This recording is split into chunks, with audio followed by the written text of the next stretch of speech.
ఎలా ఉన్నాడు బావా? చాలా బాగున్నాడు బావా. ఏయ్ చూడు. రా గీత, మేమంతా నీకోసమే ఎదురు చూస్తున్నాం. ఏంటత్తయ్య అంత అర్జెంట్? అర్జెంట్ ఏం కాదమ్మా, చెప్పనా? చెప్పే బావా. మా బావ నీకో మంచి సంబంధం తీసుకొచ్చాడు. సంబంధమా? అవునరా, కుర్రాడు MBA చదివాడు, చాలా అందంగా ఉంటాడు. నాతో ఒక్క మాట కూడా చెప్పకుండా ఏంటి డాడీ ఇది? మన పరమేశ్వర అంకుల్ లేడు, వాళ్ళ దగ్గర బంధు. అబ్బాయి చాలా సాఫ్ట్, నీ మెంటాలిటీ కరెక్ట్ గా సరిపోతాడు. అలా అని నాకు చెప్పకుండానే. చూడు గీత, నీ స్కూల్ నుంచి కాలేజీ వరకు బుక్స్ గాని బట్టలు గాని మీ నాన్న మంచివే సెలెక్ట్ చేశాడు కదా. నీ కాబోయే భర్తను కూడా నీకు సూట్ అయ్యవన్నీ మీ నాన్న సెలెక్ట్ చేశాడురా. అది కాదు, ఒక్క మాట నన్ను అడగాల్సింది. ఒక్కసారి ఫోటో చూడు, నచ్చకపోతే వద్దనేద్దాం. చూడు.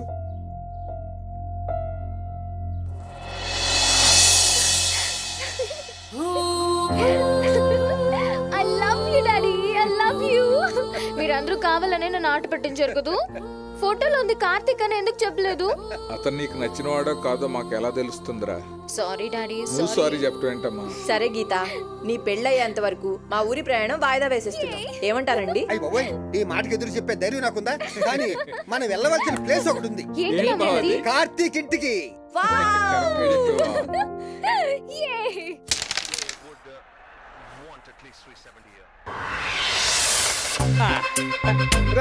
అది ఎప్పుడైనా కొట్టుకోవచ్చు. సరే, ఆ బ్లాక్ ట్రై కాదు, ఆ వైట్ వైట్ వైట్. బొమ్మరిలో ఫాదర్ లో ఉన్నావు, నువ్వు ఆడొచ్చుగా. నాకొస్తే నేనే ఆడేవాడిని కదా. ఆ టీవీ బయట పారేంటి, ఒక దరిద్రం ఉండు డాడీ, నువ్వు ఆడరా. దరిద్రం ఏదో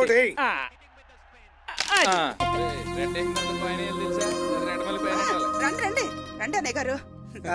కార్తీక్, మీరు లోపలికి హాయ్ కార్తీక్. హాయ్. హాయ్. నమస్తే అండి. మీరేంటి సడన్ గా? అంటే నుంచునే చెప్పమంటారండి, కూర్చొని చెప్పొచ్చా? కానీ ఒంగుని కూడా చెప్పొచ్చు. ఫ్యామిలీలో కూడా నాలాంటి క్యారెక్టర్ ఒకటి ఉంది. Comedy type. కూర్చొని ఒంగునే మాట్లాడాలి దీంతో పొట్టి కదా. వీళ్ళు మా చెల్లాయి భార్గవ్ అండి. నమస్తే. మా ఆవిడ. మా బావ శివాజీ. నమస్తే. కూల్ డ్రింక్ తీసుకోండి. ఏంటి సార్ సంగతులు? ఏముందండి, మీతో కొంచెం బంధుత్వం కలుపుకుందామని. బంధుత్వమా? ఏంటన్నయ్య గారు అది? ఏంటి అలా నసుకుతావు? మనం అనుకున్నది చెప్పే. చెప్తే ఏమన్నా అనుకుంటారేమో అని. చెప్పకపోతే ఎందుకు వచ్చామో అనుకుంటారు. ఏమనుకో, చెప్పండి. ఏమనుకోరు కదా? ఏమనుకోండి. మీరు శుభం అన్నారు అనుకోండి, శుభప్రదం అనుకుంటాం. మీరు జయం అన్నారు అనుకోండి, జయప్రదం అనుకుంటాం. మీరు ఏదైనా కామెడీ చేశారు అనుకోండి, మేమంతా నవ్వుకుంటాం. అందుకని చెప్పదలుచుకుంది ఏదో ఎటువంటి అనుమానాలు పెట్టుకోకుండా సూటిగా చెప్పేయండి.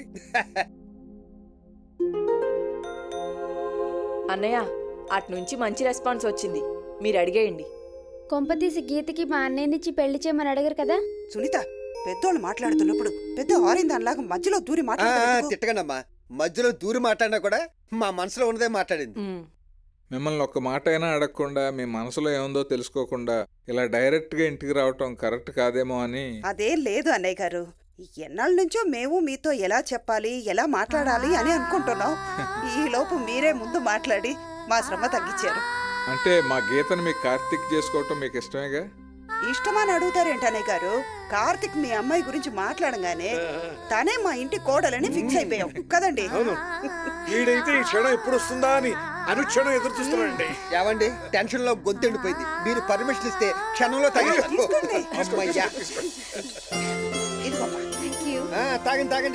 గుట్టకేసాం కాబట్టి ఇంకా అతికేస్తుంది.